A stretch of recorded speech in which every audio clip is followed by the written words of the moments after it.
Thanks, York. So our conversation kind of prompts the presentation quite well because I was going to talk about citizens' assemblies and we have done this already.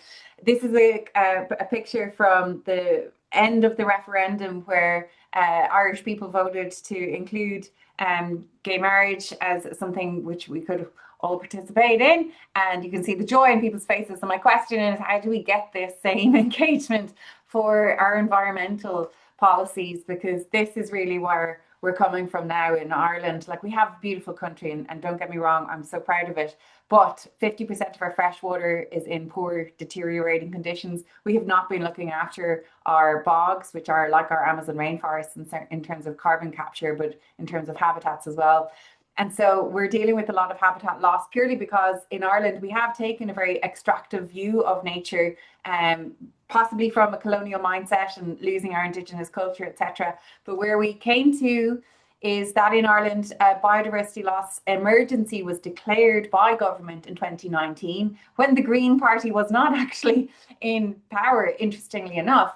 And then from that, when the Green Party were in power, a Citizens' Assembly on Biodiversity Loss was called. And I think it was one of 3 citizens' assemblies that government ran. So you can see here, it's a diverse group of people, it's 99 people. Everyone sits at a round table. There's professional facilitators and professional note takers. And without that, this wouldn't work.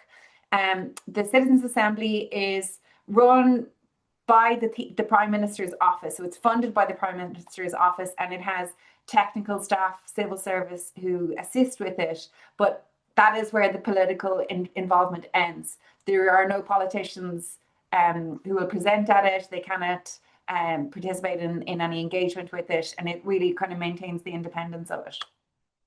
So this Citizens' Assembly came up with 159 recommendations associated with biodiversity loss, which was a lot of recommendations, but that's what they wanted. They really wanted to give a fine-grained detail to that because they were so disappointed with government. But I keep our picture of our government houses here because the report was actually accepted by a cross-party parliamentary group, the Oireachtas Committee, and then the following year government accepted all but 10 of those recommendations. And so, like, it takes some time, but we can already see that some of the recommendations of the Citizens' Assembly are coming slowly through policy right now. One of the most important outcomes, I feel, was that our Citizens' Assembly on Biodiversity Loss in Ireland recommended that Ireland take a leading role in promoting the EU nature restoration law. And the interesting point here is that every single one of our government MEPs, members of the European Parliament, voted against their European grouping to support the law. And I feel that the Citizens' Assembly was part of that because I was asked to address some of those. Now, it's not why it passed, but it certainly helped. And now we have an EU nature restoration regulation for every single EU member state. We have legally binding targets to restore and protect nature up to 2050. I'm now chairing an independent advisory committee on top of my regular work as an academic to try and do that. And I'm thankfully working with Caroline, who will be talking about that work a little bit more on her own work on Friday, but it's great to work with her on it. I come from a very privileged position. My childhood was spent in places like this, and I didn't realize how lucky I was.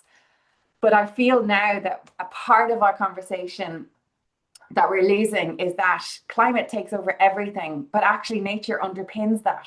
And actually, when we work to protect nature, we are doing climate adaptation and mitigation a lot of the time. But I feel climate is easier almost to discuss sometimes because we can put a number on it. We can put carbon into it. Nature is more complex and messy. And that's something I want to propose with this group. Like, why have we lost our focus on nature? Because if that collapses, that is everything. That is our food systems, it's our water systems, it's our air. It's not just the climate that I feel we need to be talking about. Because we've seen, as one example, our biodiversity loss decline by almost 3/4 since 1970s, which I think is absolutely frightening. So in Ireland now, we have a nationwide and European-wide targets for the next 25 years. How do we ensure that those are met? That's something I'm currently grappling with. But something that I think really does align with what my own research in mathematics education has shown, and now working with the citizens' assemblies, etc., the deliberative democracy process, I think, really works, because what we're trying to do now is bring together the civil servants, the researchers and the stakeholders to try and come up with the language that Hikaru was talking about, that common language, so that we get policies that are informed by stakeholders, but also can work with the community work that's happening on the ground.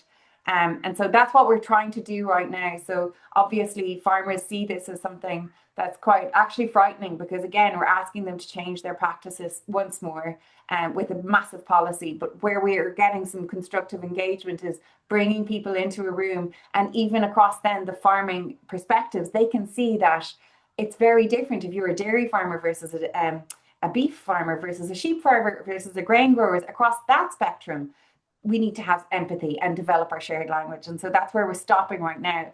But my thought to share is that I really think deliberative democracies can help. My question is, how do we get everyone else? I mean, we've been talking about it, as excited about environmental policy as other things. So thank you.